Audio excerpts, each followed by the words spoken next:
And we're back with another episode of the Lakers Fast Break Podcast. A big shout out to Clutch Talk and Lakers Corner. We're on there too. It's Gerald Glassford coming right back at you here from the Lakers Fast Break, Pop Culture Cosmos, where we cover the latest news and trends in pop culture each and every week, twice a week, wherever you get your podcasts. On our latest episode, we actually give you a big report on Deadpool and Wolverine. It did huge money at the box office this weekend. Plus, I give you a spoilerific review full of spoilers, telling you whether I liked it, didn't like it, the cameos, and more. Plus, Josh and I talk about all the news at Comic-Con that came by, all the big news, including the biggest thing of all that was dropped, the bombshell that was dropped by Marvel at Comic-Con this past weekend. Robert Downey Jr. is coming back, everyone. But he's coming back as Doom. We talk about that and so much more on the Pop Culture Cosmos. Plus also as well, of course, Inside Sports Fantasy Football. That's around the corner. I just got some notices saying that my leagues are starting back up. So Joe and I and Chris Ardieri and Dom Lardieri and whoever wants to stop by and talk fantasy football with us, absolutely appreciate it. You will, if you do. And that's the Inside Sports Fantasy Football. Joe Soros here rocking the Team USA Lakers shirt right there. Man, what good style. I complimented him on it because the first time I've seen him wear it. It really looks good on him. It is, of course, the man behind Simblades, simblades.com, and, of course, Ox1947 at LakersBall.com. Of course, also as well, our good friend John Costa and Clutch Talk, Lakers Corner. You want to go ahead and make sure you like and subscribe to his channels. He's been doing some crossover shows on each of our channels, so go ahead and give him a big support.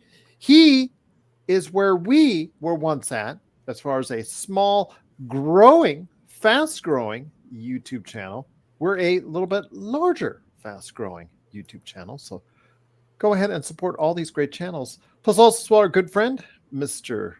Of course, Stone Hansen at report_court, the Lakerholics crew of Laker Tom, who I will touch on here in a little bit as far as something he said on his Twitter. He's back at it. So go ahead and go catch him.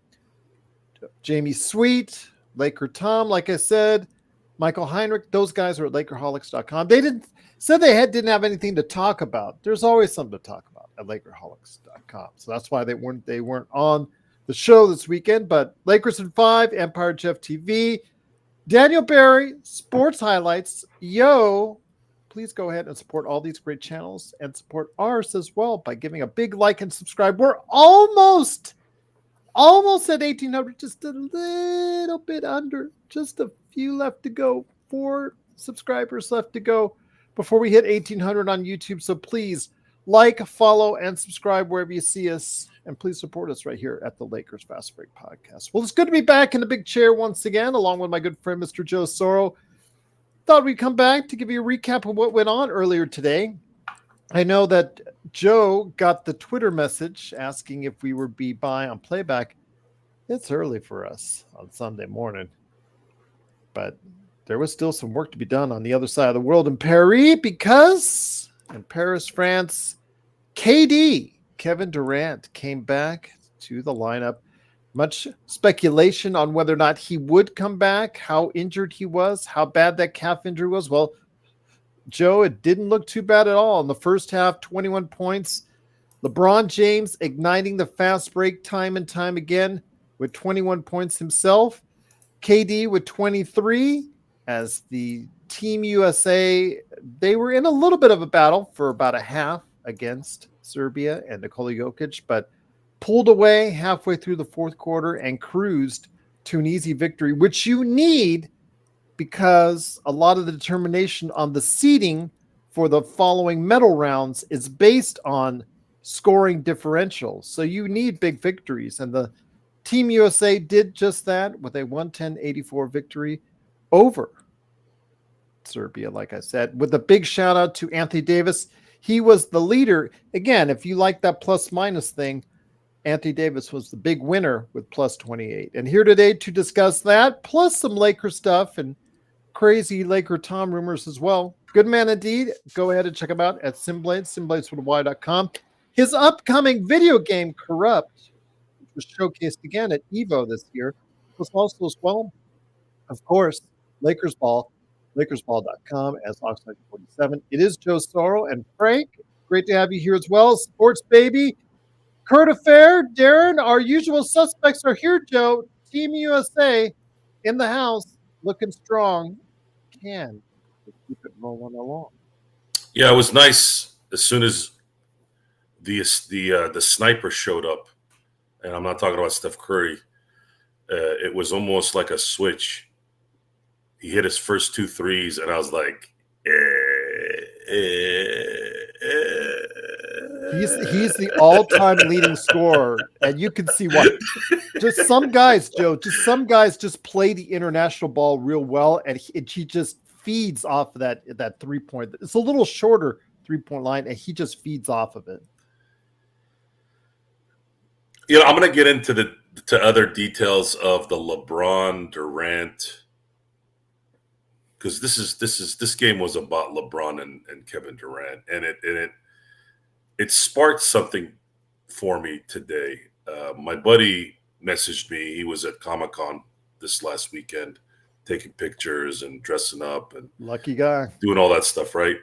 And he kind of gave me that kind of nostalgia comment, like, man, Durant, LeBron, right? This could have been the Bird. This should have been the Bird Magic era again, but Durant and LeBron. And I'll get to it later in the show because I want to talk about the game first.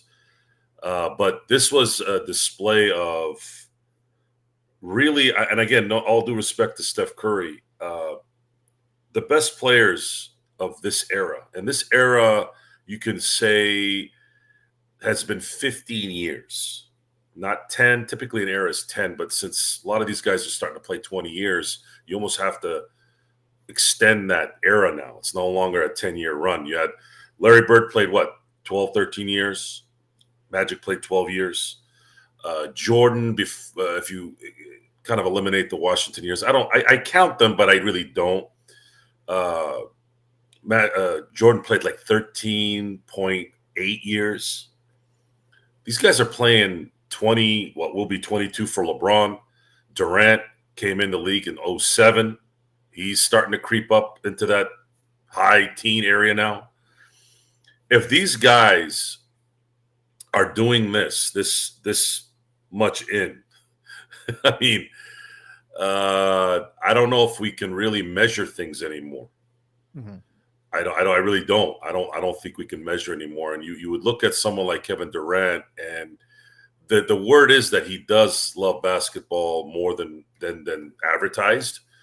I don't think it's advertised a lot, but it's showing in the game. And I don't know if Steve Kerr held him out on purpose, or if it was indeed rest that he needed, or had a major ailment, or whatever it was. I sometimes don't. Maybe I go into my cynical side of things. I feel like, why waste this guy's energy until you actually have to? Well, Serbia came out kind of guns a-blazing. I knew because I had text messages coming my way after about 2 minutes. And of course, I'm like sitting there going, guys, I was like, it's 2 minutes into the game. Wait a minute. And then as soon as Durant came in the first quarter, what was it, the 6.5 minute mark or so, it was almost like I really felt after that second 3, I'm like, this game's over. Durant and Davis came in early. I think if you notice that, they came in real early. I know that Embiid was getting some huge heat, as they would say in our pro wrestling vernacular, because he chose Team USA over France as far as which country he would choose. But yeah, he was getting some huge heat. But he and who else was taken out really quickly in order for Kevin Durant and as far as Davis to come in, and those guys provided a spark. Davis overall, again, whether or not you take the plus minus as a success or not, Joe, plus 28. I mean, obviously the team did better in his time out there on the floor. Yeah, it was. Look, Joel Embiid this isn't the kind of team for him. He needs to be the focal point. He needs to get the ball and let him kind of. I wouldn't say he's an initiator, but he's a controller of his team. He can shoot. He can get to the mid range when he wants to. He's got some quickness there that's kind of unassuming, but it's there. Can get to the free throw line and also make the shots. So it's very hard to defend, but he has to kind of be in control of the game. He's not much of a team player in terms of someone you could throw the ball down and kind of gauge the setup and pass to the open guy on a regular basis. That's not really his game. I don't really know if there's a player in the past that I can compare Joel Embiid to, because you don't see big guys do what he does. He's probably the one of very few that could do. Him and Jokic are almost, except Jokic is a little bit better in terms of passing out of a double team. He has more of those fundamentals that you talk about a lot. Correct. And Joel Embiid does not belong on the U.S. team. And this is something we've talked about for several shows. There's way too many people that do not belong on any particular country's team. I don't know what the point of bringing him on this team was if he wasn't. I understand he went to Kansas, but he was born in Cameroon. And I know Cameroon doesn't have a basketball team, but that's still, I mean, I don't know. I didn't really get that, unless they were trying to guarantee that they win the championship, win the gold, which is probably what it was for. There's been a lot of discussion on why Steve Kerr is not playing Jason Tatum. And I thought Steve Kerr threw himself under the bus called himself an idiot, I think. Well, I don't think he really believes that. I think he said that to be kind of make sure this chemistry doesn't go off. Mm-hmm. The problem with Jason Tatum is he's very streaky, and this team can't afford to have anyone not shoot well. So for those of you who are watching the series here of international basketball, you all saw what happened when they weren't making shots. Right? Wouldn't it have been so funny, though, if Jaylen Brown was put on the team instead of Derek White? Both those guys, if the rotation worked out the way it would, you would have to play Halliburton. So Brown and Tatum would be on the end of the bench for Team USA. I believe that the Jaylen Brown thing had more to do with his vocal issues on things than actual play. Derek White maybe is more of maybe they thought, well, he's more going to be receptive to the team type thing, which that also doesn't make any sense because Jaylen Brown's a pretty team guy as well. But I going back to LeBron and LeBron and KD, it's just when you have all-time greats like that, and you can just supply them with a little bit of help, their talents are magnified greatly. And these type of teams are perfect for those guys. And they're able to play freely. They're able to execute whatever plan they have. And that's really the mental part of it, is they know that, hey, if something doesn't go right, we have enough talent around us to do what we need to do. But I was very impressed at the energy that LeBron had. It almost looked like the beginning of the first and second quarters of games when he's on during the regular season. Well, it's what we talked about with last week, as far as the fact he only has to play 20 to 25 minutes. Obviously, it gives him fresher legs, Joe. Yes. The issue with LeBron is when he's playing too much like that during a 82-game season, plus playoffs, plus play-in, plus tournaments, whatever, his body is stopping towards the end of games. He's not able to go that extra half quarter. And this tournament run so far has proven that if LeBron is fresh during a game, you're going to win. You're going to have a very good chance of winning. And I've been thoroughly impressed that he's been very aggressive getting to the basket. I haven't seen him pass out of the drives as much. Ever since that pass to Cam Reddish last year, I've noticed he hasn't been making that pass as much. LeBron James, and I'll say this until this ends, LeBron to the basket, LeBron going to the basket is as sure, if not more, than the Kareem skyhook. It's that potent. Why are we critical of him when he misses layups? Because it's a sure basket if he's not missing that shot. And I don't believe a 6'8" athletic freak, even this late in the stage, this late in his career, should be missing those shots, even if there's a little resistance. If you're gonna brag about being 6'8", 260 or 250, you should be able to handle a little bit of contact, especially in today's NBA. If it was Bill Laimbeer or Charles Oakley and Dennis Rodman era, I would give that or the Davis. Yes, I would give you a little bit more. But you know what I mean. Correct. I would give you a little bit more room, because that would actually change the trajectory of that shot, and it would make sense. I grew up in that era. I didn't see as many missed layups as I see in today's NBA. I just don't. And they were just as rough. So there was obviously some conditioning that was created at that time where they knew that they were going to get hit and they were still able to make the basket. That's why I was kind of trying to, by osmosis or whatever, tell the coaches to try to train these guys to deal with some kind of contact without obviously taking them out, where they can get used to contact in the air while trying to make a basket. But they're probably afraid they might get hurt or something. Darren says, Joe, he won't go to the basket that much against France. And that's the case. Then if they're lighting it up from the outside, that their key is their shooting. If they're shooting like they did today, there's no stopping Team USA. So France says, okay, we'll pack it inside so that the paint is protected.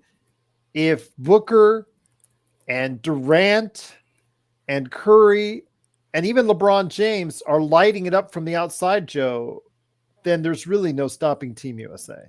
And that's probably how they'll adjust. And France will make that work, because I'd rather have you shoot than have LeBron go into the basket. So the only problem is if it's Durant hitting 8 out of 9 shots, then you're toast. Now you have no shot at doing anything at that point.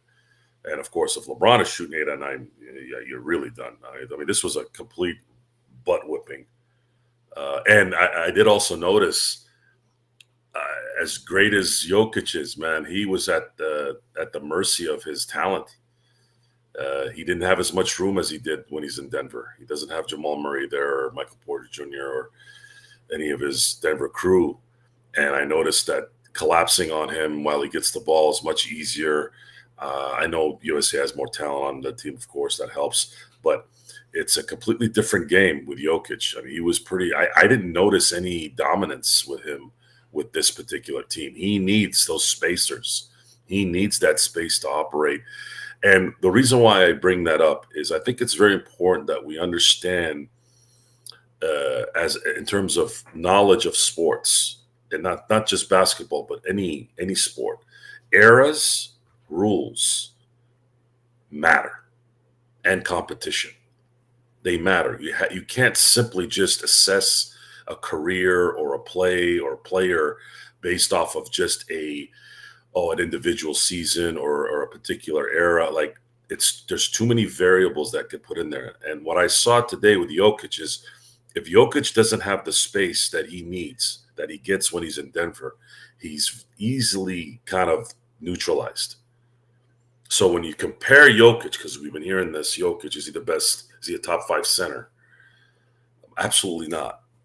Absolutely not in my book. I know he's a 3-time MVP, but I just don't see how. And Sam Hell, I don't even know how does he get past Bill Russell, Will Chamberlain, Kareem Abdul-Jabbar, Shaq, David Robinson, Hakeem Olajuwon. I mean, you could say Dolph Shays. He's part of the 75 crew. How do you put him in there? I mean, I don't know.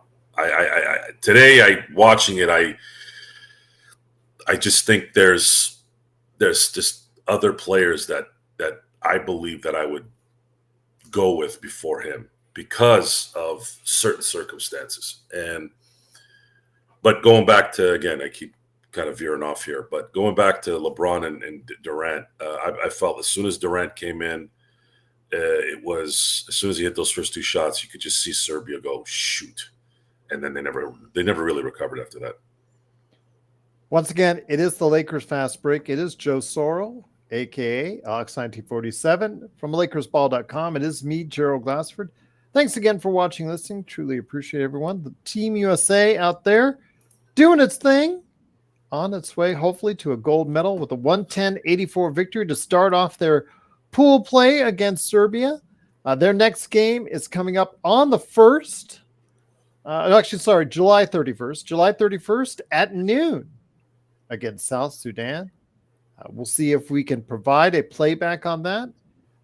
We'll see. That's not the early one, Joe, so maybe high noon. We'll see. I know that you and I are both busy usually around that time, so can't guarantee that much, but we will try to do what we can to put at least a couple of those games on playback for you on our road to hopefully a gold medal. But to see what's going on right now with Team USA, they do get off to rocky starts seemingly every game. I mean, is it time to bring Kevin Durant in? I know that one of the comments in the chat, the world's best chat room that's out there, of course, it's the Lakers Fast Break, was, put Booker out and bring Kevin Durant in. I mean, the team also loves having Drew Holiday out there to start with. You might want to cite that, but both those guys hit their shots today. Booker was 4 of 5 from 3. Holiday, he's a very streaky shooter. He was even 3 for 5 from 3. And of course, he's on their first perimeter defense. Would you bring Kevin Durant, seeing how well he played today, into the starting lineup? Sure. Yeah. I mean, Booker had a lot to do with them kind of running away a little bit. He hit a couple of threes. And I just don't think Serbia has enough horses to compete with the USA team. And France, in the future here, when they do play, France is as good as they are and how formidable they are in the front court. They seem to lack everything else. I don't know. I mean, Australia, I think, beat them, didn't they? They were pretty rocky in their exhibition games. Canada beat them in double digits. Serbia beat them in double digits. They did win their first matchup, I believe. Yeah. They won yesterday against Brazil. Yes. Again, there's more. Not the Oscar Schmidt of Brazil. So no, not at all. It's not as good as they once were. So. Not at all. The United States has to run the table in my book. They have enough talent. They showed something tonight that pretty much the oldest guys on the team could dominate all these young guys that are international stars. I brought up the era thing because it just seems like there's this obsession with comparing eras. I saw this really stupid stat a few days ago where they had the original Dream Team in '92 played against 6 NBA players internationally. And then they showed this Dream Team playing against, 41 or something. Again, this is how these things get seeded into people's brains who don't know anything about sports. Folks, these international guys play together like regularly. Yes. Even in '92. Okay.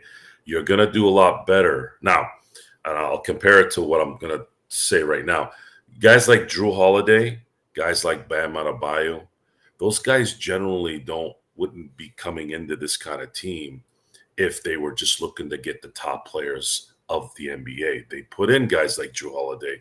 They put in guys like Bam Adebayo because they know that they're chemistry role player type guys. Now you might be saying, how is Bam Adebayo a role player? He is. He's a role player that's on a team that uses him as a main guy, but he's a role player. He's not a great player. Drew Holiday, perfect role player. Absolutely perfect role player. He is not like a 1 or a 2 on your team to win a championship. He's more of, at best, a 3. So when you look at eras, when you look at competition, when you look at all this stuff. You have to understand what is going on. Why is this team bad? Why is this team good? Most international teams run by their country are guys that have played together since they were teenagers and play very well together, and that's where that comes from. And if that doesn't have any credibility, then I don't know what to tell you. I don't know how to explain this to you, and that you can understand that. Stop comparing what happened 30 years ago versus now. This team right now, based off right now, has better players and should not lose a game the rest of the way. And I believe they will do exactly that. They will win it all. They won't lose a game. If they do, there is a major lack of, I guess, desire to win. That's the only reason why this team would lose. If you want to look back at, they lose focus, though. That's a common theme for years with Team USA, because they think everything comes easy. They have a tendency to think everything comes easy to them. If they can avoid that, I don't see anyone beating them. Yeah. So Z, this era of space, what it's created is it's created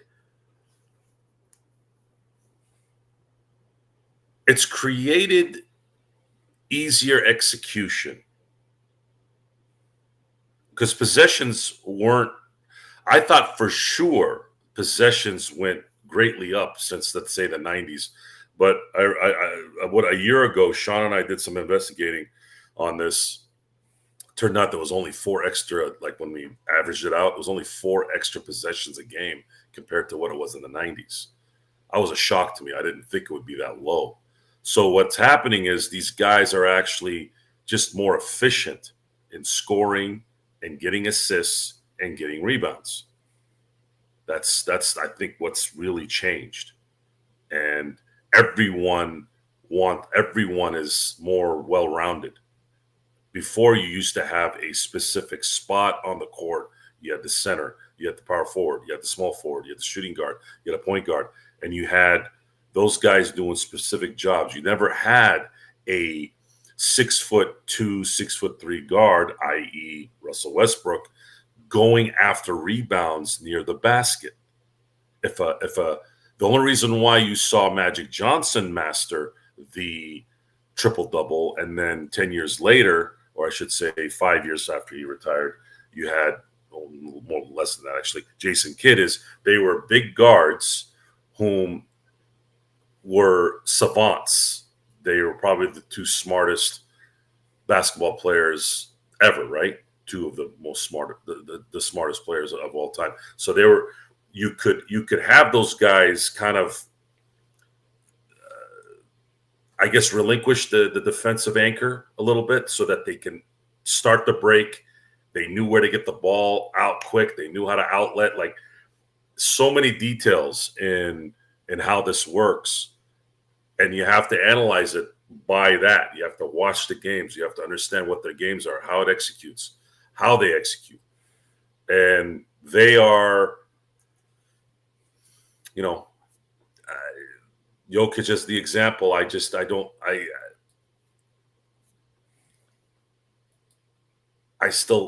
would take Durant. I still would take LeBron. Their worst years, I'd still take them above an MVP year of Jokic. Once again, it is the Lakers Fast Break. Team USA with a 110-84 victory. Joe Soros here, Ox1947 at LakersBall.com. Also, as well, if you like what he does, go ahead and check out what he does during the day at Simblades, simblades.com. Joe, again, I guess the next opponent is going to be South Sudan, team that came close very much to shocking the world in the exhibition play. Do you think it'll be anywhere near as close again? I don't think so, because I don't think that South Sudan can shoot that well from the outside 2 games in a row. They did play well in their first game. I think they did win their first game, so they are 1-0. So they will be coming in with a lot of confidence and feeling that they can play well against Team USA. But I think, again, if just USA keeps its focus, I'm not asking them to shoot 56% from behind the 3 like they did today. But if they can just keep their focus, I think that's all you need to do.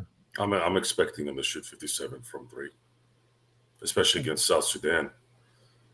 Yeah, absolutely. I expect this team to take offense on how they played against them the last time, and you need to blow these guys out by at least 20.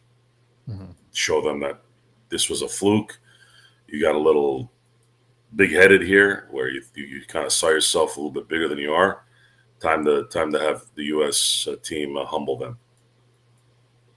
Okay. Well, the only reason I'm asking is because I think, again, they're going to come in there with a lot of confidence on the 31st. I just don't think that, again, they can sustain the same kind of play. I think they caught the Lakers, Team USA, looking forward. I really think as far as they caught them napping and just not in a good way, as far as just not focused at all. And now that we're actually in the qualifying rounds of the actual Olympics themselves, I think you are going to find a little bit more focused team in Team USA, Joe. Yeah, they should. If Durant is my lineup is Durant, Steph, LeBron, Bam, and AD. At least my closing lineup. If you really need everything, you got the two defensive anchors, and then you have three guys that can. Well, LeBron can control the point, and then you have the two deadly snipers on each side. How do you beat that team? And Steph Curry isn't playing well. Is he going to snap out of this a little bit? If he snaps out of it, then they're going to win by 40. So I'd like to sit down with Steph Curry if I'm Steve Kerr and go, hey, you all right? You feeling good? Because I need you to start making shots. Because if you and Durant start hitting shots left and right, these games will be done by the third quarter. He was 3 of 7 from behind the arc today. Not bad. Again, that's what they have him there for. He's not going to play make. I like the fact that they are letting LeBron doing quite a bit of the playmaking at the top of the key. That reminds me so much of the way it used to be in 2020 when the Lakers found success in the bubble. He was at the top of the key facilitating all the action. He did run some actions and pick and rolls when he was there today, and it was kind of nice to see. But like you said, when LeBron is at the top of the key, he can actually look and see clearly what he wants to do, where he wants to move the ball to, or if he wants to do what you're telling him to do, and that's drive the ball to the basket. Yeah, driving the ball to the basket could only mean good things, because either he's going to get a layup or he's going to have the best NBA players waiting at the three-point line hitting shots, whether it's Booker, whether it's Steph, whether it's Durant, whether it's Jrue Holiday. I'd like to think that this is a pretty easy setup here for them to make the run they need to win this. The concern a little bit is still that LeBron is exerting a lot of energy now. Yeah. And I'm sure we played 27 minutes today, Joe. That's most on the team. Yay, great. Maybe we need to start coming into grips that LeBron doesn't really know how to play any other way. That's true. So Kobe Bryant and Troy Polamalu, my two favorite guys, if I had to pick two favorite guys in the last 20 plus years that I watched play. If you're in denial that those two careers would have ended badly, if you were in denial of that, then you weren't paying attention. Those two careers were never going to end well because it's just too ferocious. So we need to start coming to the grips that LeBron is never going to not play a lot of minutes, and he's never not going to control the ball. He is not an off-the-ball guy. No, I don't care what anyone tells you. And even Kobe wasn't an off-the-ball guy. Although the only time he's an off-the-ball is when he's running the lane. But we could have had it. We could have had it if we was this close had Chris Paul came to LA or come to the Lakers. Yeah. That would have been the one guy that I believe very, very, very well that would have had Kobe not having to worry about controlling the ball. But even then, when he needed a basket, he'd still do his thing. But Chris Paul was the exception. I think Chris Paul would have been the exception. The reason why I can't work with LeBron is LeBron is a ball handling player. Like that, he's a point forward. Kobe was never really a point forward. He was just a guy that would get the ball to get the basket. So I think it would be easier for Kobe to adapt to a off the ball, and much better for his game. He is a slasher and a destroyer, and that would be better for him. Much like how Pippen would be the point forward for the Bulls back in the 90s, and it would allow Jordan to get rest during a lot of the stretches during the game, therefore keeping him fresh towards the end of the game. The coaching issues I've had is when you sit there and you tell me you want to be a coach with LeBron on the team, and my first question to you is, can you create a system that doesn't tax LeBron? And as of right now, in his 21 plus, now going to be 22 years, there hasn't been a coach since that's been able to do it.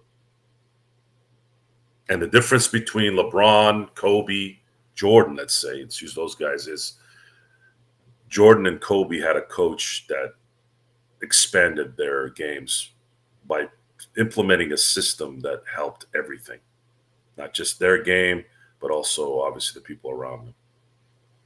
LeBron has never really had that. And it might be his fault because he's not necessarily coachable. I know that sounds weird for a lot of people to hear, but he's not. He's never really been coachable, and maybe it does come from him.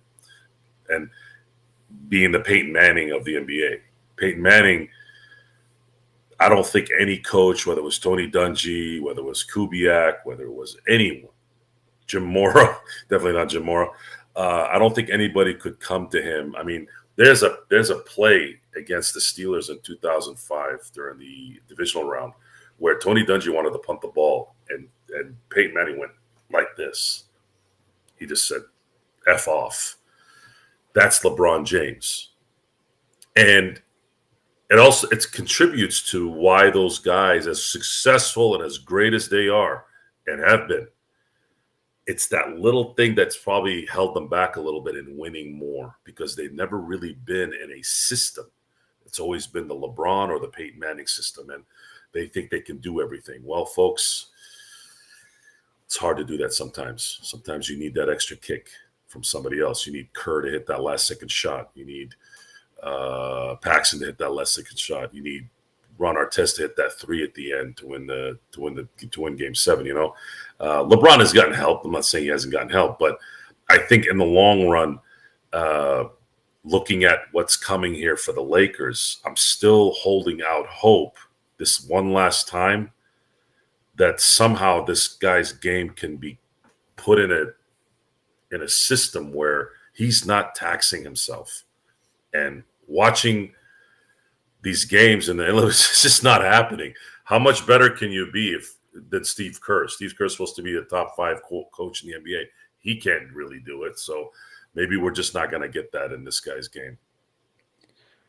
Again, Team USA with the victory, 110-84. It is Gerald Glassford along with Mr. Joe Sorrell, a.k.a. Simblades, Simblades with a Y.com. And, of course, he is Ox9247 at LakersBall.com. Joe, before we head on out, I wanted to go ahead and talk a little bit about the Lakers, of course, the name on the marquee for this channel. When it comes to what Laker Tom, who said, along with the other guys, that he was going to take the weekend off, but obviously he was busy on Twitter. Again, yeah. Who's taking a weekend off? The Lakerholics. Haven't they taken the last 3 weekends off? No, just took this one off. That's all. They were there. They were there last weekend. Were they? Yeah, they were there. Trust me. I know. I edit their shows. Oh, I mean, but be that as it may, must be taxing to work once a week. Oh, hush. For an hour. Hush. But anyways, well, I have to edit our shows. Yeah, Jamie, I'm talking to you, boy. Oh, talking to you. All right, and needless to say, I'm not gonna dog on Tom. He's probably taking his might all. That happens. Well, he might want to dog on Tom after you see the fact that Yes, he said that the Lakers are finalizing a trade with the Portland Trailblazers. Of course, one of the names of the week, of course, you go to some of the other channels, seems to be a new name every day, like a carousel. This player's coming to the Lakers. This player's coming to the Lakers. And one of our, I think it was Juan, said earlier that Zach Lowe has said this was looking good. I don't know how good this looks. Again, Laker Tom, in doing this, said he would have to give up, that the Lakers have to give up both their first round draft picks. If you're the Portland Trailblazers, I would not even want to listen on the phone if you're offering that to me, unless you gave me the 2 first round picks. And if you're Lakers, if you do this, it just tells me, Joe, that there's a sucker born every minute and that there's one in El Segundo. Who the hell leaked out a lame bait BS trade scenario like that? You should be giving whoever is getting Jeremy Grant that 2 first round picks. You want somebody else to give you 2 first round? For what? The second worst contract in the NBA? And Robert Williams, who gets hurt walking into his house? No. Absolutely ridiculous. That's a leak. No one is offering 2 first round picks for Jeremy Grant. I wouldn't offer him 1. Not even 1. 0. You offer me. I might do a first round pick to us instead of asking for 2 to take that contract off your hands. And you got to help me out by getting rid of the trash I have, because we got to loosen up this. When are they going to figure out how to get some of these spots open? Are you going to get somebody? I'm listening to JJ Riddick earlier today on the NBA Sirius XM radio, and he speaks like a damn politician. And by the way, his explanation and why he didn't vote for Anthony Davis for any kind of relevant Defensive Player of the Year positioning only told me more and more why this guy already has shown that he is a clown. I mean, because you sit there and you tell me how some of this stuff was predicated on the team thing, yet you put Victor Wembanyama on that top 3 voting thing. Folks, I'm not. What do you think? I'm stupid? How do you say team and then you have Victor on there? I'm not saying you were wrong by not putting him there. He should have been the Defensive Player of the Year. He should have been the Defensive Player of the Year. But you're contradicting your reason for the other guy. At least Anthony Davis took his team to the playoffs. I mean,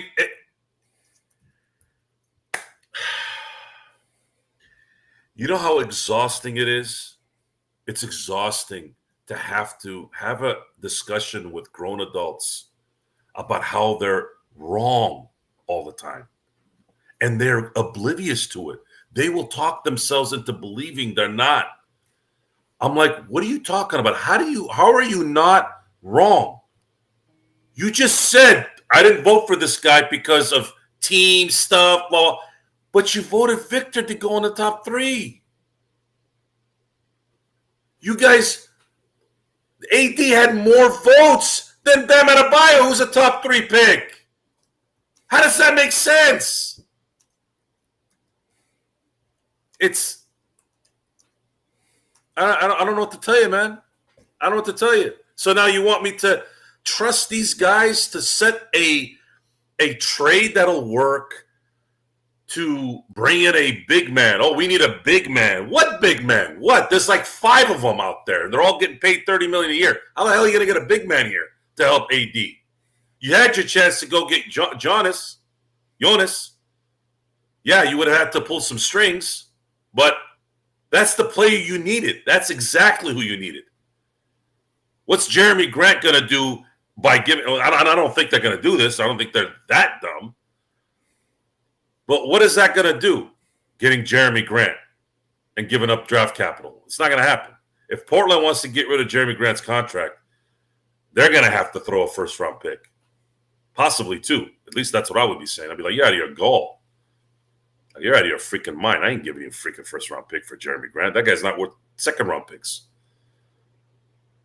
I know the comment was made online about something of this, some similar trade package, that it's Rui and the Lakers garbage. I think it was referred to by. Well, look at that lineup. Other than Rui, what is that team? I mean, Phoenix just got Tyus Jones for $3.3 million.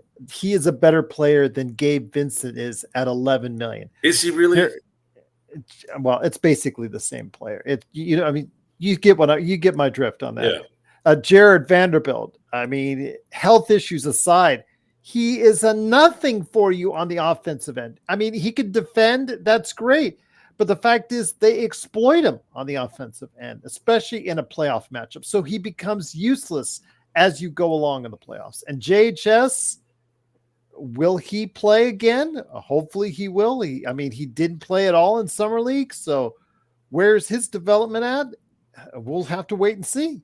But he looks like a draft bust. The Lakers have had draft bust after draft bust after draft bust. I know it's something tomorrow I really want to focus on, Joe, so please let's not touch on it today, is what Rodell keeps sending us emails on, and this constant love for Max Christie as opposed to Dalton Connect. So I want to go ahead and weigh those two up in tomorrow's show, since we'll have some time to talk Lakers more extensively there. But the Lakers have not had a good draft pick in some time. They paid several million just to get Max Christie, and he hasn't panned out yet. Obviously, you saw what they did with JHS and Maxwell Lewis, and now they have Bronny James. Dalton Connect is the only way you can save right now as far as the Lakers drafting expertise, per se, is if he pans out. But who would take that trade, Joe? And the fact is, even Tom admits you would have to package both the first-round draft picks along with it just for people to take those guys. Most of those guys probably won't even be in the top 10 on almost any roster that's out there, except for Rui. The only way I collect Jeremy Grant's contract is if you take our trash and you give us first-round picks. Yeah. Trash as in Jalen, Shafino, Vanderbilt, Vincent. Yeah. I would. There is no discussion there. You're out of your mind if you think you're out of your mind if you think I'm giving you maybe a second-round pick. How about that? Maybe I'll attach a second-round pick. If I'm desperate, maybe two. Maybe in like 2038 or something. No, you're out of your. This leak was a total joke, and Tom has created a X page or Twitter page for these moments. That's what creates the buzz around his Twitter. That's why he goes crazy about this. And it goes to show you that it's not just millennials and Gen whatever the hell is going on now where they clickbait you to death. Look, even a almost 80-year-old man does this stuff, folks. They're all suckered into this. Let's try to get attention by saying, hey, this will work. No, it will not work, folks. It will never work.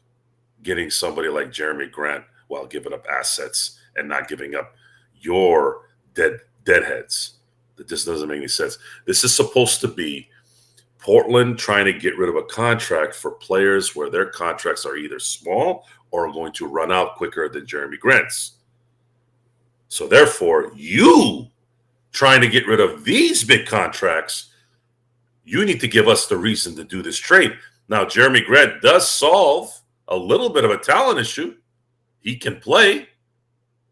He can definitely play. He would definitely be the third best player on the team with Connect, with D'Lo, with Reeves, and probably Rui would be in that deal, right? So he wouldn't be here. I'd say, yeah. I'd say he's probably the third best player. But is he worth $120 million over 4 years? You have no choice at this point. You take what you can get, but you got to get something too.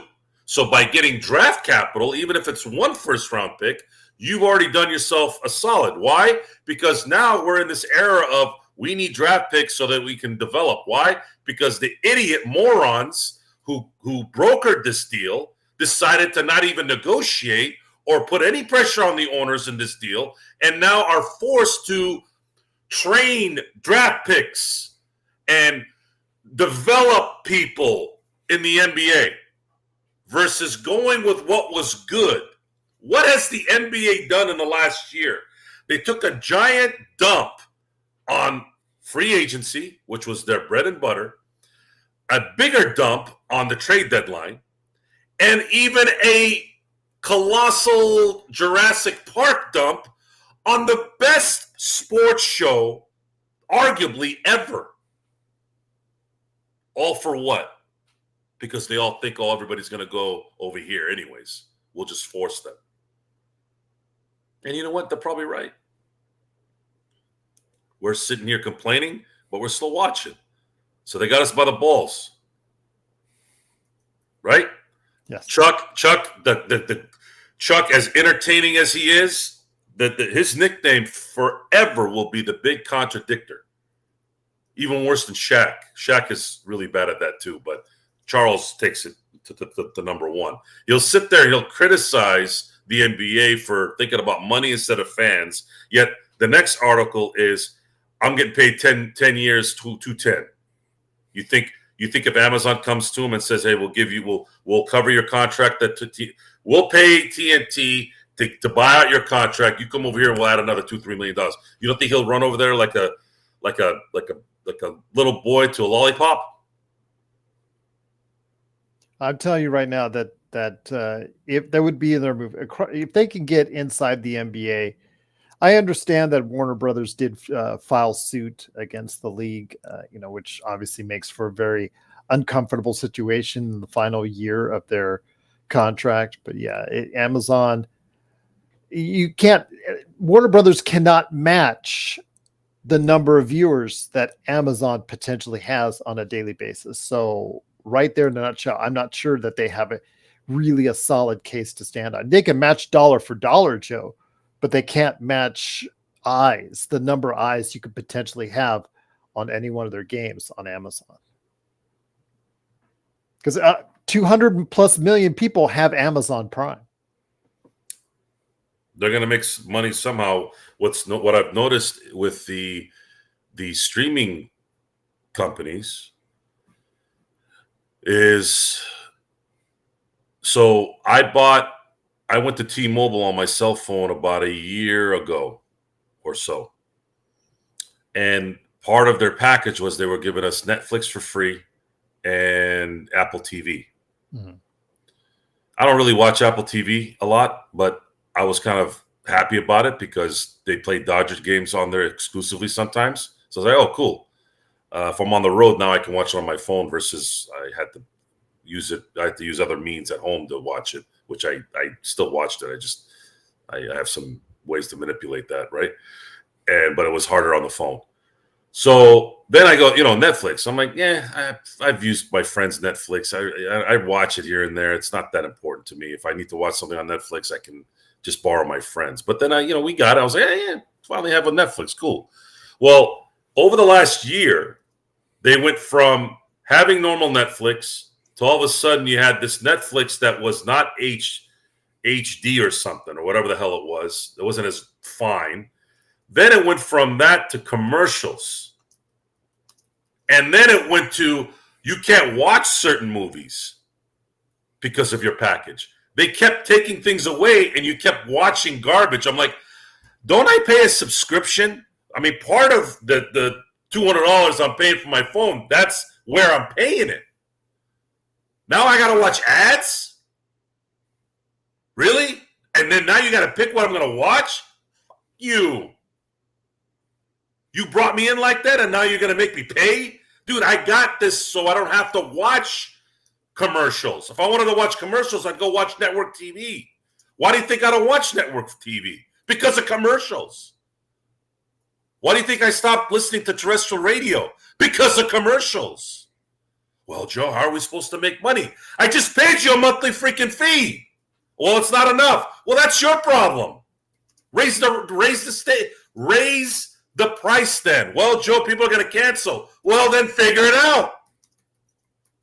I'm not paying for something so I can watch commercials. I hate commercials. If There was a cable system or a satellite system that came to me and said, Joe, if I told you you'd pay $300 a month and you will never see another commercial again, I would be so quick to paying it, you wouldn't even know where the money came from. Okay? Stop tricking me. Stop trying to scam me. Okay? That's all I'm asking. You want to charge for your service, charge the mother freaking service. Or at least give the ones that think like me a chance to do that. I know that you have ungrateful schmuckies out there that get angry after $1 going up. I'm not part of that group. I don't care about that group. Take care of me, who's been taking care of you. So, now, we're going to have to watch NBA basketball on how many channels now? How many streaming sites? 8? Technically, yes. If you include your local outlets as well, yeah. So I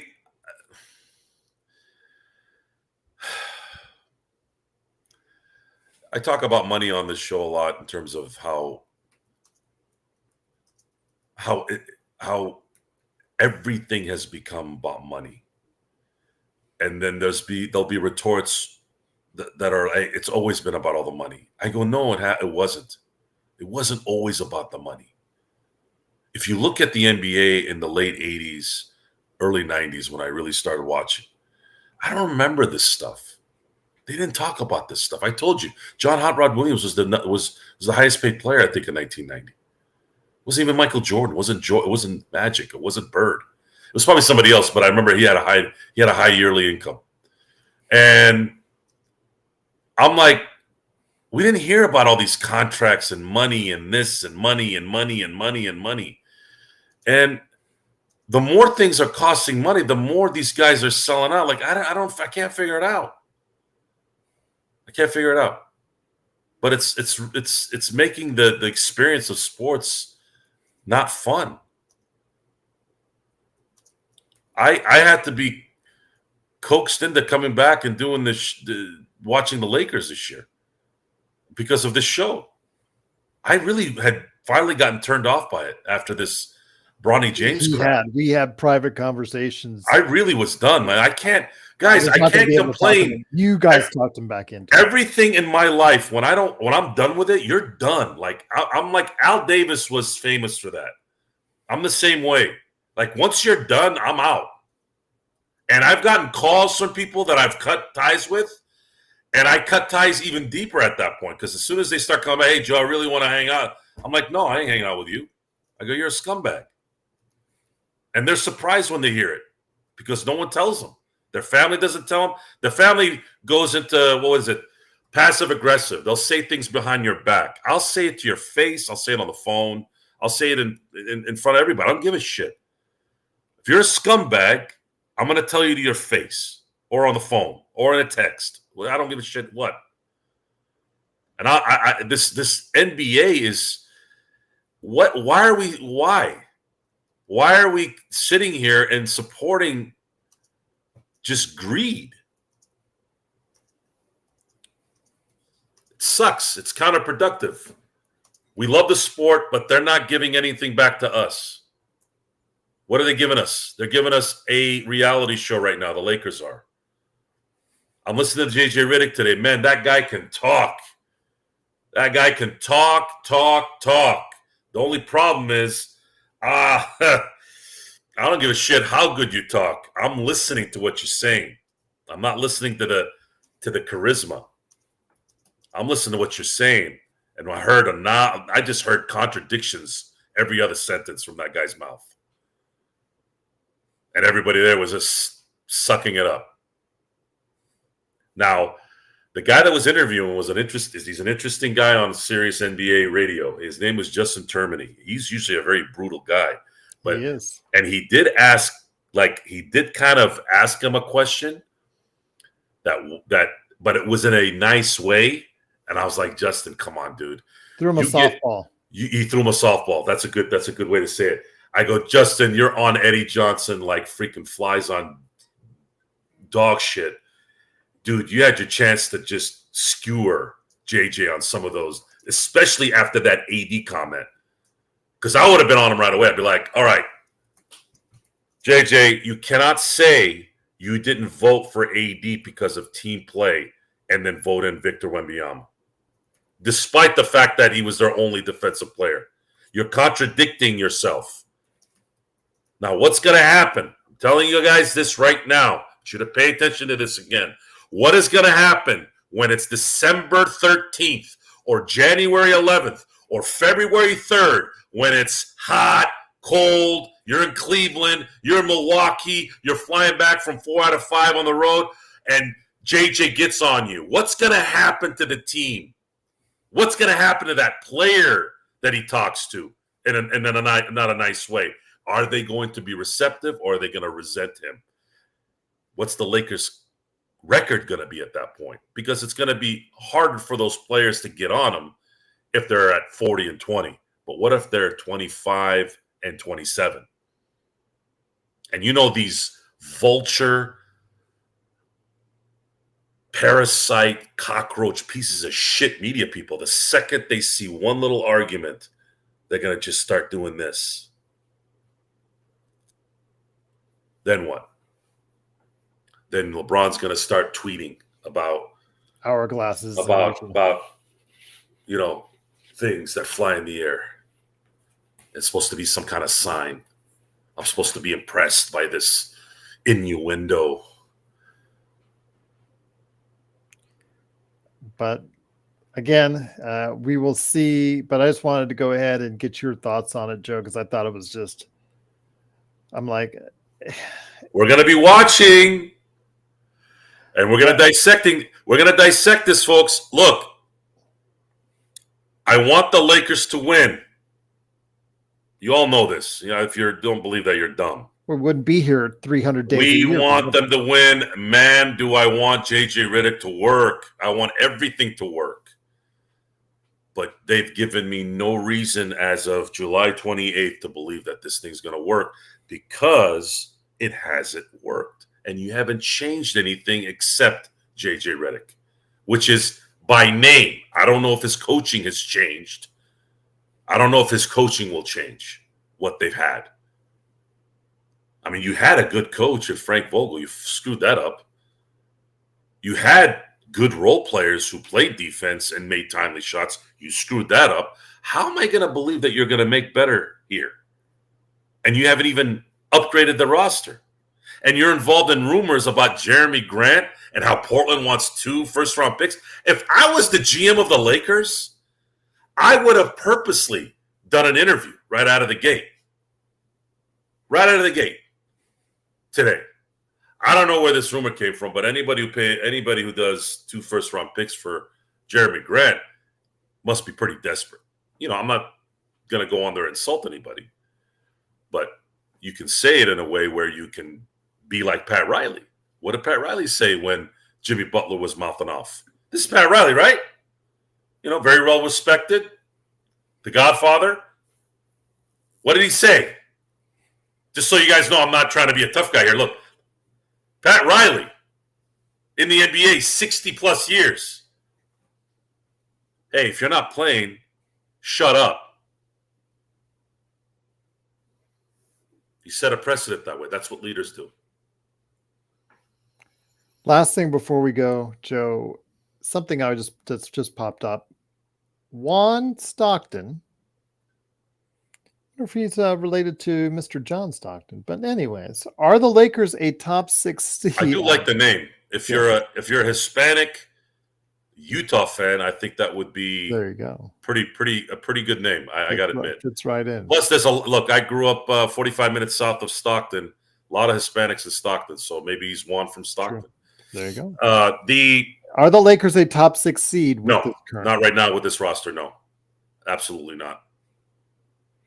Because remember, they finished 8th, and then they won their way into 7th place. So I don't know. I can't say that they are. I really can't. Now the same roster with the same players with the same issues and the same problems and the same health concerns. Yeah. Lakers have to hit the top 4 this year. They cannot start another series on the road. Yep. This has been way too much. It's been way too much. The Lakers have not hosted they haven't hosted a series at home since. You want to go back to the bubble? No, because they weren't at home. They were. Well, technically, they were the home team, though. Yeah, that doesn't matter. They're not playing at Staples or the Crypt. 2000. Wow. I actually don't remember. It might have been 2012. It might have been 2012. Yeah.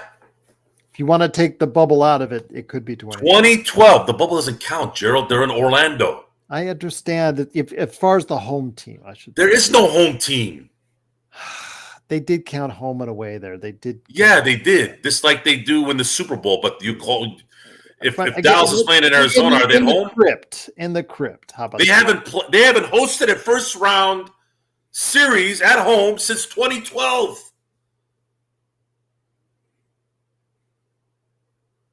I might be wrong, but I don't think so. I'll take a look. They didn't make the playoffs in 18. I'm sorry, 19. 2018, 2019. When LeBron first came. 2020, bubble. 2021, Phoenix. Lost in Phoenix. Or Phoenix at the home court. 2022, they didn't make the playoffs. 2023, they started in Memphis. Last year, Denver. Oh, you the year before? Yeah. 2020, 12, 2013. Yeah, they were on the road at San Antonio. Yeah, they lost to the first round because Kobe busted his Achilles. 2012, first round against, I think, New Orleans. 2012 was against Oklahoma City. The first round, not the second round. Yeah, you're right. Yeah. So the statistics have gotten worse as we've been talking about this, folks. You remember what I said before, Gerald? About the Lakers the last 4 seasons and how everybody's telling me things will change? What am I basing my negativity on? And I told everybody we've only won 2 series in 4 seasons with LeBron James and AD being all NBA players. Good point. Kurt Affair. Denver in 2012. Is that who they played? Totally went blank on that one. Sorry. Yeah, who did they play in the first round? I could have sworn I'm it trying was to figure. New Basketball Orleans. Reference is still. That was New Orleans. Oh, no, that was 2000. They lost in OKC at the semis. Yeah, that's what I'm still trying to figure out. It was the Nuggets. Okay. I think. Hold on. Yeah. Wait, hold on. It was the Nuggets. Yes. Yeah. Finally came up for me. Yeah, they did host. You're right. So, guys, when someone tells you about the Lakers and their ownership and LeBron James and all this, especially the ownership, when did Dr. Buss die? 2014?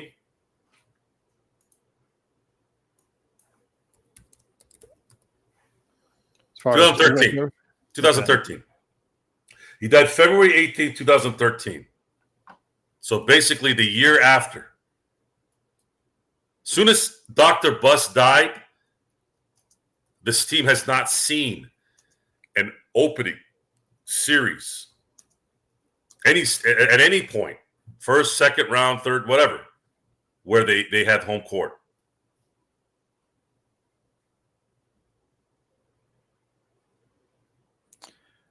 Juan, Jeremy Grant is a bad trade unless you're getting picks back sent along with him. But Gabe Vincent cannot play small forward, and Cam Reddish is not Jeremy Grant 2.0. Did you see how bad he was on the offensive end? He had zero confidence in his game. Every time he went to the basket, it was an adventure. I don't think you remember that. Maybe you weren't watching the games as closely, but yeah, Cam Reddish is not Jeremy Grant 2.0. not even NBA player 2.0. He's pretty bad. Cam Reddish is, unless he finds somewhat of what he once had, maybe with Duke, but he is not that same player. He looked absolutely terrible. He had a brief moment in November on the defensive end when he was leading the league in steals until he got hurt. But he is a terrible outside shot. And he, again, going to the basket was like an adventure for him. So Gabe Vincent is 6'2". So I don't know how he plays small forward in a situation. I mean, I don't mean to be disrespectful to you, my friend, because I know you're the eternal optimist, Juan, but yeah, it's that unfortunately cannot be the case. And Jeremy Grant, again, unless you're going to give us picks, we don't want that contract either. Although with the TV contract in place, it does get a little bit better over time. But yeah, getting stuck with that contract is still a hard pill for the Lakers to swallow. And he doesn't even move the needle. Even if we did get him, Joe, as a number 3, he still doesn't move the needle far enough. No, but we're talking about what you get. This is the same reason why I was initially wanting the Zach LaVine contract. If we're going to sit here and talk about developing and we're not going to win anyways, well, you might as well get some capital out of it.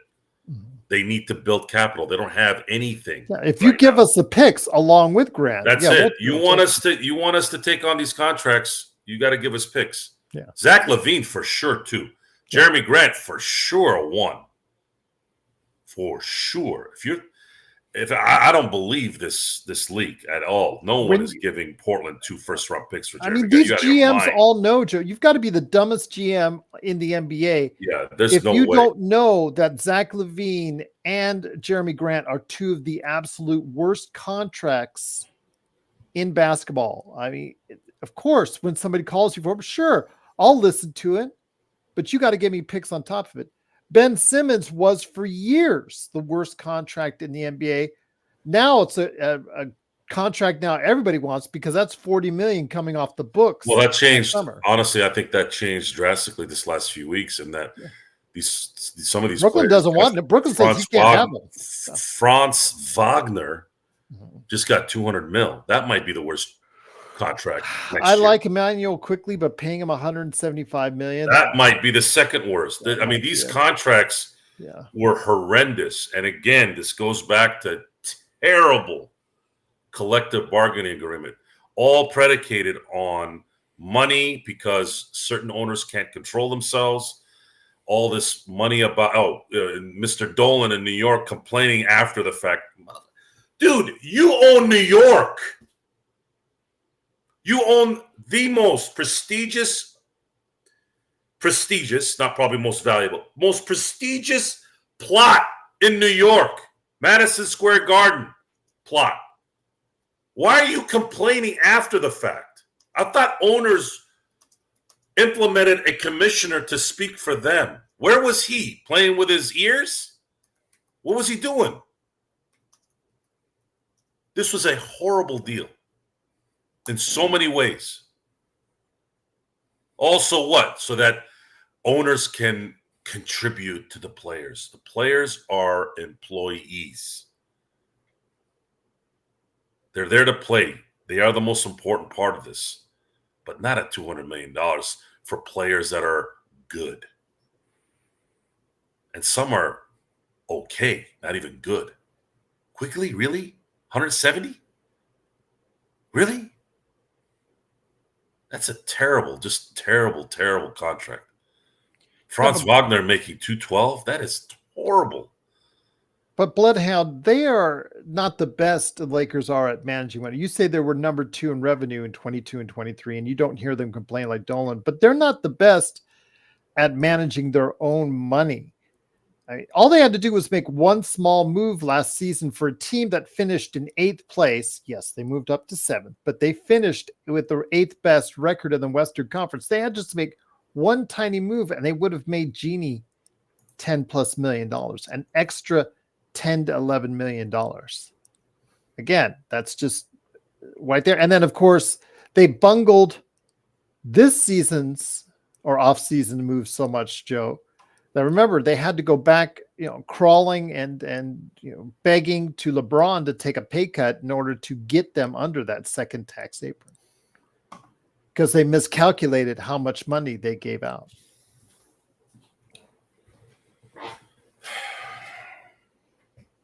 Stupid. What, 45,000 you said? Well, they're 45,000 under the second tax, but remember they said it was 104. So how much did he take? How much of a discount did he take? 3. That's if, Joe. Well, there is some he's taking off this year, but it's a full $3 million if he does pick up the next year's contract next offseason. He could just do the same thing again and then re-sign for a larger number next year. Just do another 2-year. Juan, I salute your optimism. I can't salute it. No, I'm not saluting it. No, you need to get I did this for a few years and I'm done. No, at some point, what did George Bush say? Everybody, does anybody remember what George W. Bush? Read my lips. No, that's W. Herbert Walker. I don't know. I get those Bushes. Okay, so W. I'll just say W. Everybody knows what W is. Good one. What does he say? Now you got me thrown off. Now I'm thinking about Bush. We're all three. Yeah, I got you thinking about Bush. Anyways, he says, what does he say? Shame on you. Think of all these things. Better than Dan Quayle. Think of all his, what was it, potato or tomato he missed? Fool me. Look, here. Fool me once, shame on you. Fool me twice, you can't keep fooling people. That's what it was. Okay. Now the real word is fool me once, shame on you. Fool me twice, shame on me. Shame on me. And it needs to be shame on you now. You cannot win in this league without talent. We went through this already. If you weren't on the show before. There's only been 2 teams that you can say didn't have star players on it. People's definition of stars is different, but mine is correct. The 2004 Detroit Pistons team, they had Ben Wallace, good player. It's not great. Chauncey Billups, very good player. Not great. Rip Hamilton, good player. Tayshaun Prince, good player. But no greatness. Not against Shaq and Kobe. Shaq and Kobe, I don't care how injury-riddled they were, they should have won that series because you had Shaq and Kobe. And the 79 Supersonics. And they had Dennis Johnson on that team. He won MVP that year. Those 2 teams are the only teams since I've been alive on this earth, which is 46 years, that didn't have a superstar on their team that won. So now we look at LeBron and AD. They're supposed to be superstars, right? What have they done in the last 4 seasons? And they were younger 4 years ago and 3 years ago and 2 years ago and a year ago. Oh, and they didn't play in the Olympics like they're playing right now. Oh, your roster might be maybe worse than what it's been a year ago, 2 years ago, 3 years ago. Maybe not 3 years ago in 2022, but you know what I mean. And you now have a new coach who's never coached, who's been voting for players to win awards who have no business winning awards. Like now you have that guy with, making decisions for you now. It looks terrible right now. I'm waiting for a miracle. Is David Copperfield going out of nowhere, turn into J.J. Redick and make this magic happen? I'm sorry, that's the guy I grew up with. It's the first thing I thought of. I know there's other magic guys out there. David Blaine. Is he going to be David Blaine and magically make this team just start playing better basketball? What do you think, Gerald? Yeah, we just can't wave a magic wand. This is not like a. So that's Mitch Kupchak's thing, right? Yeah, Vegas magic show where you can just wave a wand and there you go. Like you said, David Copperfield just like spinning something around and there you go. Automatically, you're a winner. I mean, first of all, what is our owner, Joe, with the team in the state that's in? She's at Comic-Con talking about women of wrestling going to Pluto on a 24/7 status. I saw that, and I'm thinking to myself, get the team right first before you worry about your other ventures. That to me is disappointing. You can't say that, Gerald. You're sexist if you do that. No, I don't mind her going and doing whatever she wants to on the side, but at least get the one that she pays her the most. Stop being a chauvinist, Gerald. You're being a chauvinist. You're the chauvinist. See how much it sucks? See what sucks. What sucks? Well, what sucks is the fact that you have a dumpski owner worried about women's wrestling instead of her basketball team. Because that's just a side gig for her. The real job. Until you master the first gig, you don't do side gigs. Well, that's what she's doing. Yeah, well, maybe she should sell the team and go do that full time. That's my point, Joe. Yeah, I know that's your point. But you see those crowds out there, those dumpskis too. The second you criticize certain people, they start assuming you are thinking something else. Well, you're in the results business. I'm in the results business. I don't care who is leading the Lakers. If a man or woman, if they're not focusing on the Lakers getting back to a championship now, with Boston now ahead of us by 1, that to me is a problem.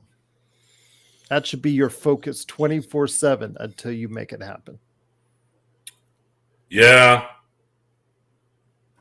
Sorry. I don't care who. I don't care what or who is leading the franchise. If that's the last time focused. I mean, well, okay. But Dr. Buss had other stuff too. So while he was winning championships, he had other stuff going on. So I guess we can't say that either. Did he? Well, he had other things going on. I'm not talking about his lifestyle, his personal stuff. I'm talking about the business side. He was still pretty good at the real estate market, Joe. Well, I mean, that's not. He has people that were helping him with that, but he was focused on the team.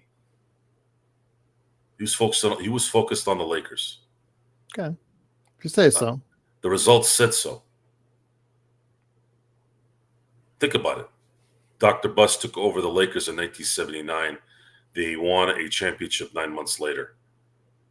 And then they proceeded to win 8 Western Conference Finals and 5 championships in his first 10 years in the NBA. Then the 90s hit, and he started seeing a little bit of a transition.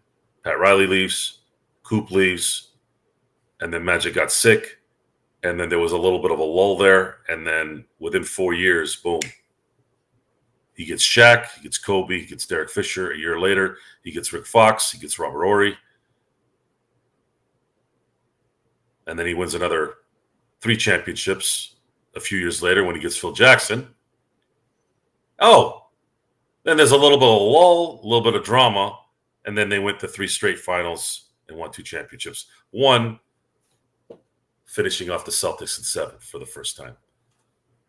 Or I should say for the first time being down in a series. I'm getting depressed now thinking about this. So, folks, the Lakers have not hosted a playoff series at home since 2012.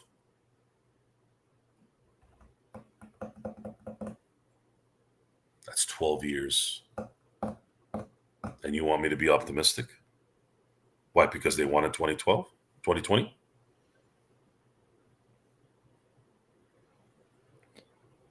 Again, seeing what so many of our Lakers fans see as far as out there that follow those other shows that provide that optimism. We provide realism here. I just don't see it happening. I just don't see in the current state the Lakers are in how they can find a pathway to beating those, at least the upper echelon of the Western Conference. I just don't see it. You're talking about LeBron and AD versus the world right now, and it just works great for Team USA, but right now for the Lakers. It's a constant repeat. I feel like I'm just repeating it. But they're getting older by the day, Joe. It's stemming from the fact that I keep hearing this optimism that doesn't have any backing to it. Yeah. mean, you can't provide proof. You cannot provide proof to us that Gabe Vincent, Jared Vanderbilt, Cam Reddish, these guys that did nothing for us last year, for the most part, Jalen Hood-Schifino, Maxwell Lewis, Bronny James, Jackson Hayes, Christian Wood, all these guys who, all of them, had subpar seasons, even Bronny James at USC, are all going to miraculously come together to provide the Lakers exactly the kind of support LeBron and AD needs. Okay. You're asking us to buy in on that. We were here every day talking about that. I've had my Laker ball friends chime in on certain players that apparently have potential. When is this potential going to be realized? When we're 50?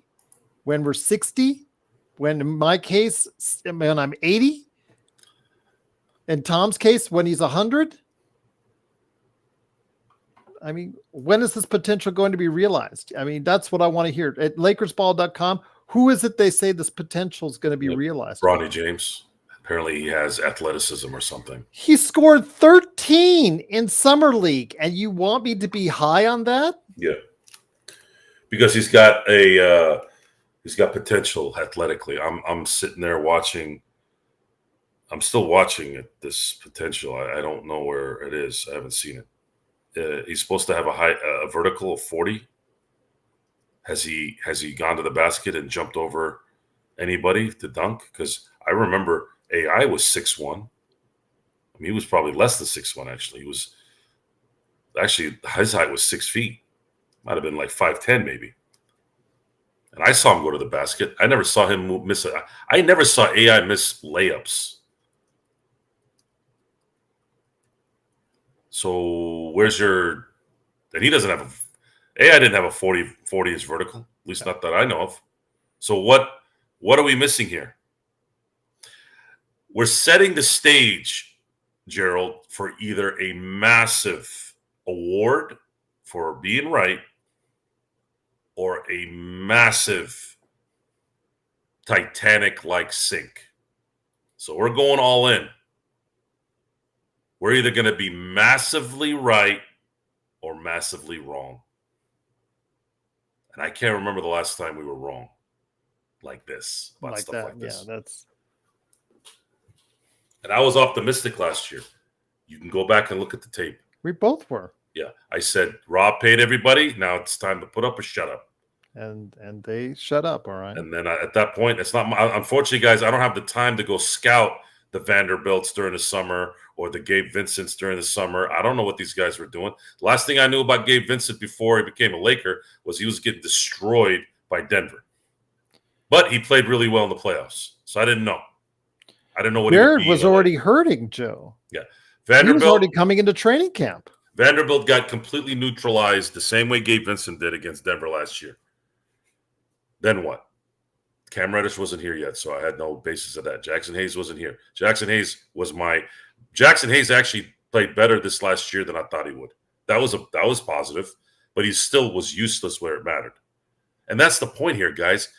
We need these guys to be useful when it matters, and they're not. Jared Vanderbilt, dead. Gabe Vincent, dead. D'Angelo finally played one good playoff game, but that's not enough. They need him to play at least 4 out of the 6 games really well if you're going to go that way. Juan says, I think the Lakers, Gerald, have a chance to beat the Nuggets now. But, yeah, that's great. Yeah, everybody has a chance to beat the Nuggets now because they have Russell Westbrook. I mean, that could be the worst deal of the entire summer, Joe, or it may, who knows, he may resurrect his career once again, but I have no faith in that after what we saw in LA for both the Lakers and the Clippers. Well, Denver's feeling what most of these championship teams are going to feel here, and that is the tax. Yep. And that's what happens when you run a socialist type system. Is the only thing that a socialistic type mindset and system. The only way it becomes valuable is by punishing those who are good and making everybody else mediocre and creating a high and a low, nothing in the middle. The NFL has mastered that. Matter of fact, it's really just quarterback and then everything else. And then, of course, there's been arguments by running backs and all these guys, complaining about, I'm being disrespected. I'm like, dude, you disrespected yourself. Your colleagues disrespected you 10 years ago when they made this deal. So if you got a problem with it, then go talk to the owners. It's your fault. Stop whining. It's just a shame because the Lakers are really a mismatched roster, Joe, and it does not look good right now. The Lakers have zero flexibility because they're stuck up against the cap, and they don't even have roster spots. Yeah, they're all gone. That's how pathetic they've run this thing. At least if you had some roster spots where you can go get something. They can't even do that because they'd have to get rid of their trash, and if they get rid of their trash, the team that they're giving the trash to, they're going to want draft capital. Yep. So they're screwed. They're screwed in so many ways. And this political type answers that they give, it's just sad that people still listen to this stuff. You all suck.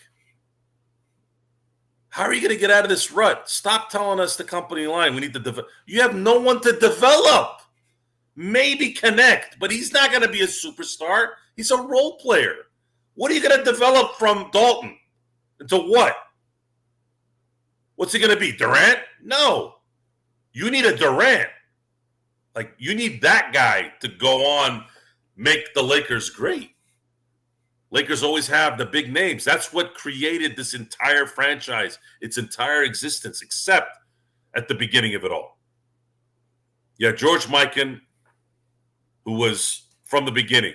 You drafted Elgin Baylor. You drafted Jerry West.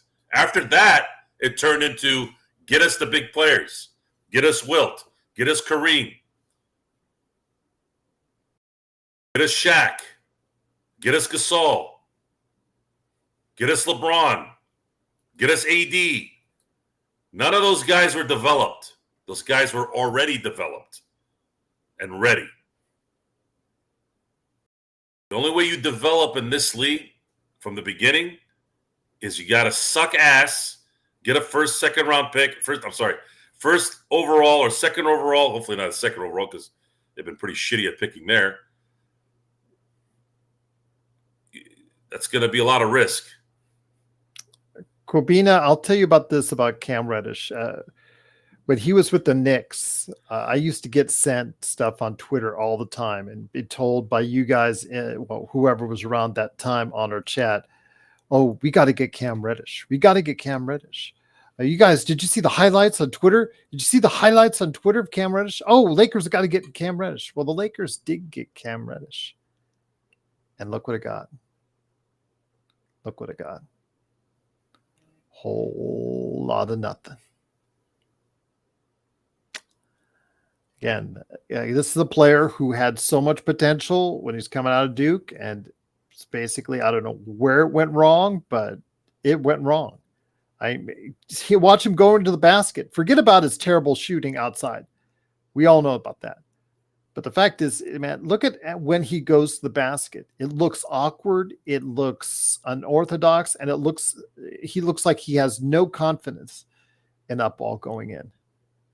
So I don't know. It's just a shame. This guy was a top 10 draft pick. Jackson Hayes, top 10 draft pick.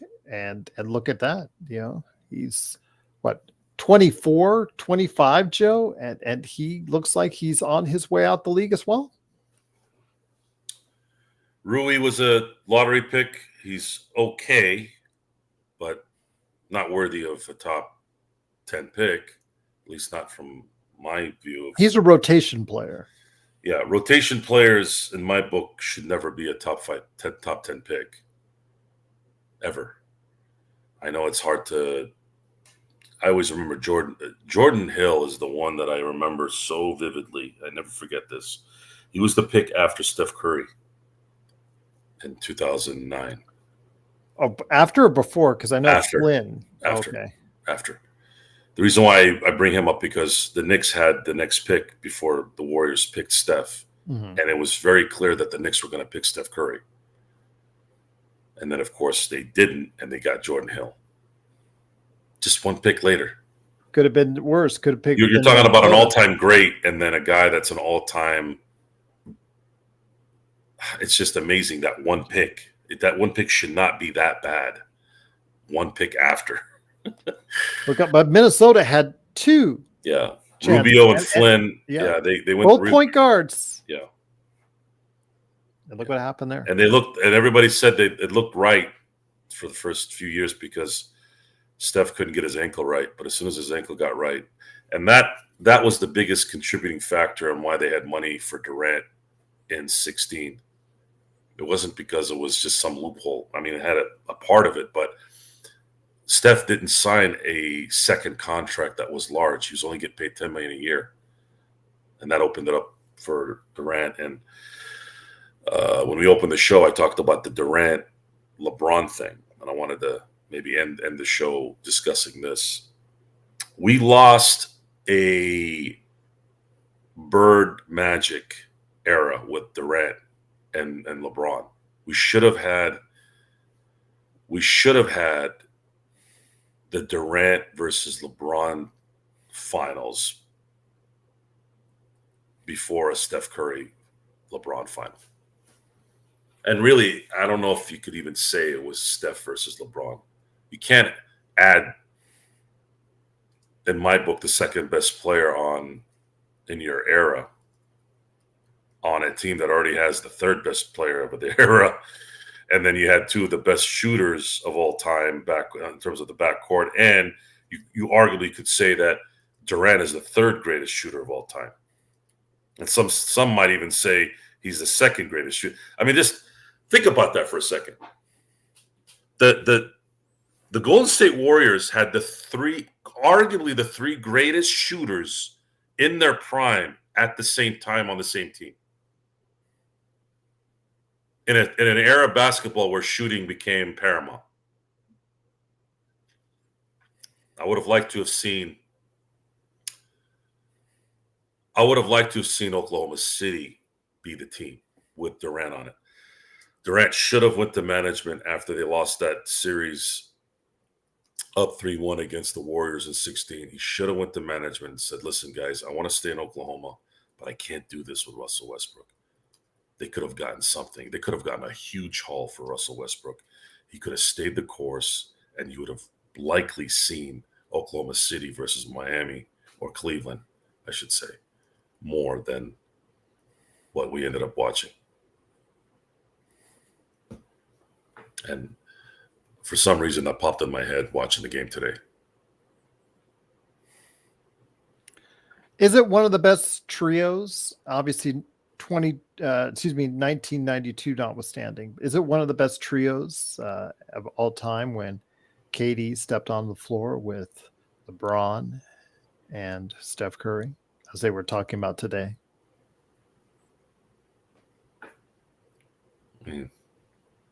Shaq and KG in 96 with Jason Kidd.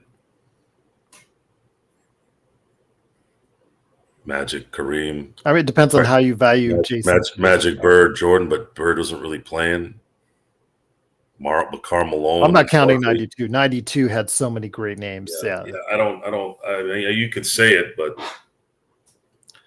I don't look at the Olympic teams typically and say anything great about them. I'm like, dude, this is America. America owns basketball.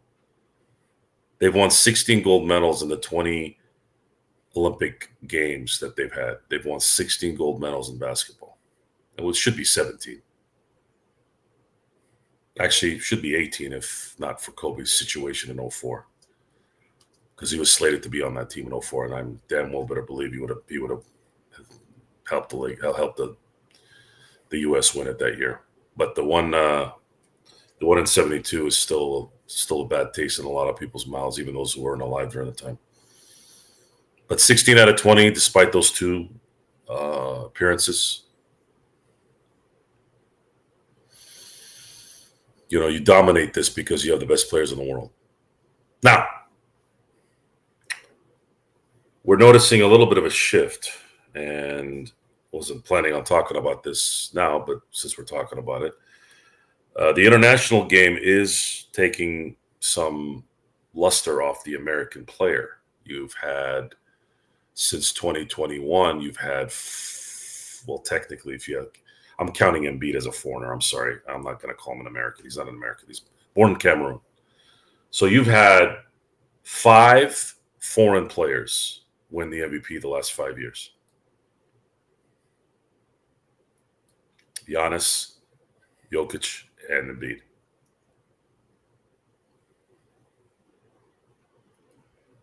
Now, I'm also noticing something. Basketball is becoming more intricate in terms of prep. Much like in baseball with travel ball, you're starting to see those who are around more resources to train with the best trainers and play in the best tournaments and network the best. You're starting to see a different type of player coming in. And you're probably going to continue to see that in the next 5 to 10 years. The NBA might be drastically different than what it was before.